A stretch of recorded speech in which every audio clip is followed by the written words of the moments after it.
Welcome back. Well, with elections coming around, you know, we have the national ones with your Congress people and senators, but often it's the local ones that are the most important. Today, I'd like to welcome Barbara Schulman, and Barbara is running for a seat on the Saddleback Valley Unified School District Board, and I'd like to welcome you.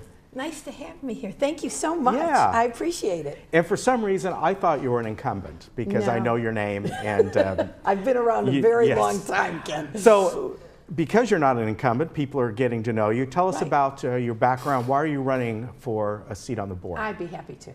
I'd like to be on the school board because I've gone to almost every school board meeting for 30 years. It has always been important to me. My children were in school. I wanted to know what they were doing. I became a teacher in the school district. I wanted to know what they were doing. So it was important to me to always be there. So I realized what a difference a school board member can make for all students. And that's what we always have to remember. It's about the students. Yes, it's about teachers. Yes, it's about the community. Yes, it's about administration. But it's really about what can we do for the students to make them the best they can be for their lives. And I know that you're connected in different ways because, did you say your son? My son teaches in Saddleback District. He is a teacher. I was a special ed teacher in the district for 25 years. And I have always tried to do what was best for everybody. I'm one of these, my friends call me the kumbaya person because I like to ask questions. Right. I think the one thing that we don't do well is we don't ask questions. We're afraid. And I think the way you can be a great school board member is to ask a question and really research it. Get parents' answers, get students' answers, get teachers, get administrators.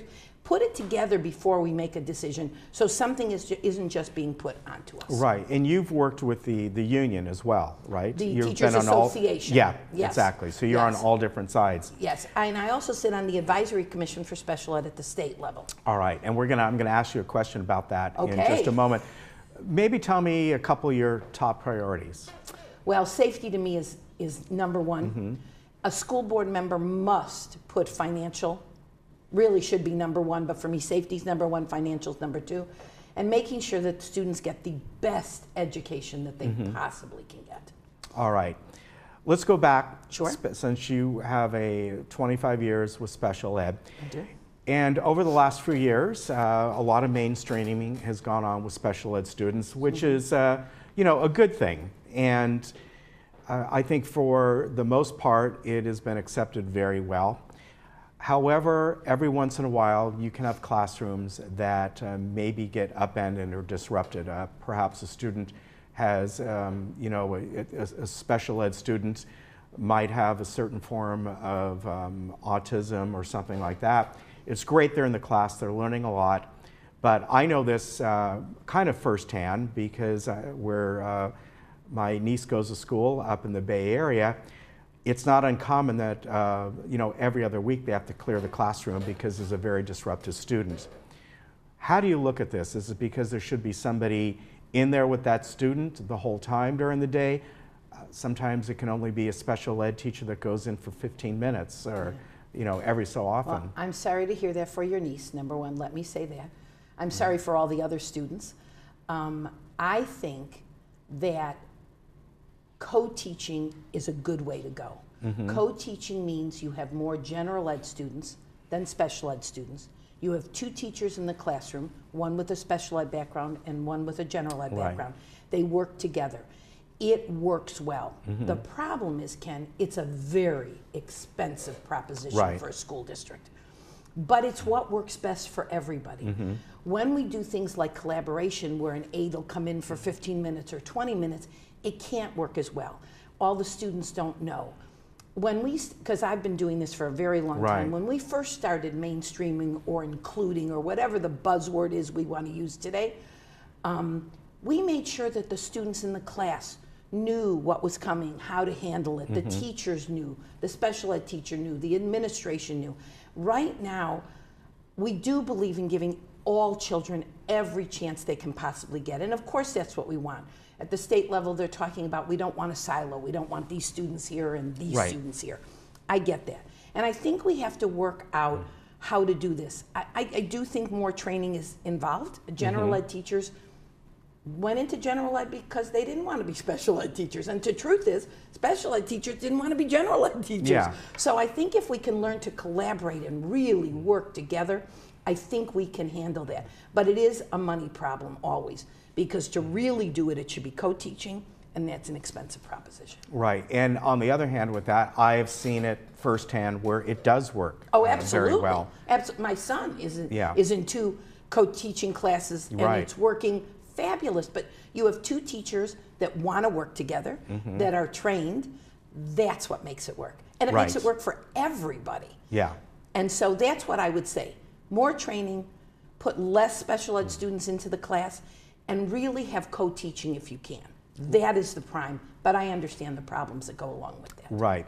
Now, what people may not know or not understand is that the elementary schools in the district and in many other districts previous to the Saddleback Unified is now going to a standards-based grade system versus the A, B, C. And my daughter says, well, how come there was never an E? Well, because E meant excellent at one time, that's why. Well, when we went to school, yeah. E was excellent. Yeah. Right? So let's explain what standards-based is. And at this point in time within the district, you don't see it in the upper grades, meaning intermediate and high school levels. Colleges use it quite often. So let's look at your point of view on all this. So if we can back up a little bit, Sure. Ken, if that's okay. This is brand new. They are just rolling it out this year. Right, they are. I personally believe that it's better sometimes to roll it out for a smaller group than everybody at once. I think it's very difficult at this point for high school who are going to college and need that 4.6892 to get someplace to say, okay, we're not going to give you grades this year. So I think the district did it very smart by not putting it throughout the entire district right now. Do I think we'll get there? We probably will. Standards-based means the student understands the concepts. That's what we want.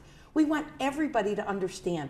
If you get an A or a B, I understand for college, that's really important, but really mastering the standards is the way to be.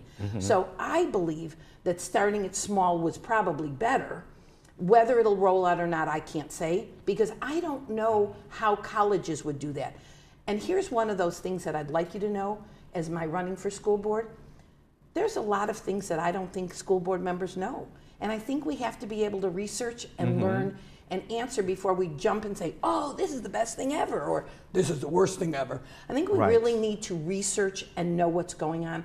And I believe that that's one of my skills. All right, so along that line, in a sense, there's been many things that have been rolled out within the district over the years. Yes. This is one of them where the teachers are like, we haven't gotten any real information. They're quite like a week away from giving out the first round of grades. Well, you know, everything is done online through the grades app and things, and they're like, well, Ken, I'm trying to be nice here right now. But if you get on the board, there are a lot of things that have been rolled out over the years that turn out to be great, but it's like, start right now. And I have to tell you, if I had been on the board, I would have said, you can't give teachers this 2 weeks before school starts. And they quite literally this is exactly what just happened. Yeah. And then in 2 weeks is back to school night, and you're going to explain to parents there you go. that 4, 3, 2, 1 is not A, B, C, D. Yeah. Very difficult concept to understand. So I believe that sometimes we jump way too fast. Right. There's another test that they're thinking of giving elementary school students right now, a reading test, which are supposed to start at the beginning of the year. The teachers haven't been trained. So I think what we have to do is sometimes take a breath, do the changes. As I said to somebody the other day, when I research, I don't go on microfiche anymore. When I was a kid, I went on microfiche. Now I go, Alexis, what's the answer to? So we live in a different world, but we have to roll things out at a rate where people can really work. Okay. Let's move on to the different kind of schools that are now available within the district, and a lot of them have been available in other areas. Magnet schools and charter schools. Briefly tell us the difference, and then go into, we have a dual immersion school with Gates. We have the International Baccalaureate, thank you. STEAM schools. Right. We are so blessed right now. What a great time to run for the school board and be in this innovative time where we're trying all these exciting things. These schools are so exciting, and the teachers who have tried out to be there, who've interviewed, they're on the cutting edge. They want to do it. They're excited. Right. So this is great. Would it be lovely if maybe we could get an art school at some point, or Yeah. you know, we're lucky actually. We've had the farm at Mission Viejo for years. It's not a school, but we've been able to have that. So we've done these things. We really are a great school district, a great school district. I think the fact that we have these new magnet schools is wonderful. I think it will only grow to be more. Very different than a charter school. Right. A charter school. Now Gates was a charter, but it has now come into the district. Charter schools, many of them are for-profit, take away from students. That is not what we want. There are some great charter schools. There's the Orange County Performing Arts in Santa Ana, I think it is, and it's great. So I hate to say all charters are bad, all charters are good, all magnets are good, all magnets aren't good. I think we have to work it and make it work the best we can, and I'm so excited. Saddleback is on the cutting edge. All right, great to have you here today. Thank you so much. If you'd like to find out more about Barbara, you can go to her website, and or I always say the easiest way is just to Google her name, but barbaraforschoolboard.com. Yes. And good luck to you. Thank you very much. Thank you for coming on. It was such a pleasure to meet you. Nice to meet you as well. We'll be right back.